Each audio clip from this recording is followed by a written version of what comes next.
নমস্কার। কবি জয় গোস্বামীর লেখা কবিতা মালতীবালা বালিকা বিদ্যালয়। বেনি মাধব, বেনি মাধব, তোমার বাড়ি যাব। বেনি মাধব, তুমি কি আর আমার কথা ভাবো? বেনি মাধব, মোহন বাঁশি তমাল তরুমুলে বাজিয়েছিলে, আমি তখন মালতী স্কুলে ডেস্কে বসে অঙ্ক করি। ছোট্ট ক্লাস ঘর, বাইরে দিদিমণির পাশে দিদিমণির বর। আমি তখন নবম শ্রেণী, আমি তখন শাড়ি। আর হলো বেনি মাধব সুলেখাদের বাড়ি। বেনি মাধব, বেনি মাধব, লেখাপড়ায় ভালো, শহর থেকে বেড়াতে এলে আমার রং কালো। তোমায় দেখে এক দৌড়ে পালিয়ে গেছি ঘরে। বেনি মাধব, আমার বাবা দোকানে কাজ করে। কুঞ্জে অলি গুঞ্জে তবু ফুটেছে মঞ্জুরি।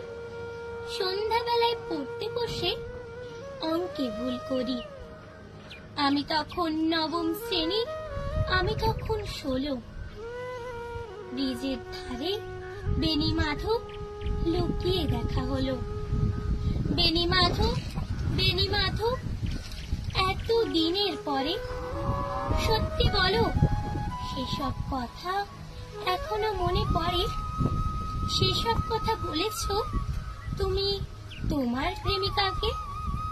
আমি কেবল একটি দিন তোমার পাশে তাকে দেখেছিলাম আলোর নিচে, অপূর্ব সে আলো। স্বীকার করি দুজনকে মানিয়েছিল ভালো। জড়িয়ে দিল চোখ আমার, পড়িয়ে দিল চোখ। বাড়িতে এসে বলেছিলাম ওদের ভালো হোক। রাতে এখন ঘুমোতে যাই একতলার ঘরে। মেঝের ওপর বিছানা পাতা, জ্যোৎস্না এসে পড়ে। আমার পরে যে বোন ছিল চোরা পথের বাঁকে মিলিয়ে গেছে, জানি না আজ কার সঙ্গে থাকে। আজ জুটেছে, কাল কি হবে কালের ঘরে শনি।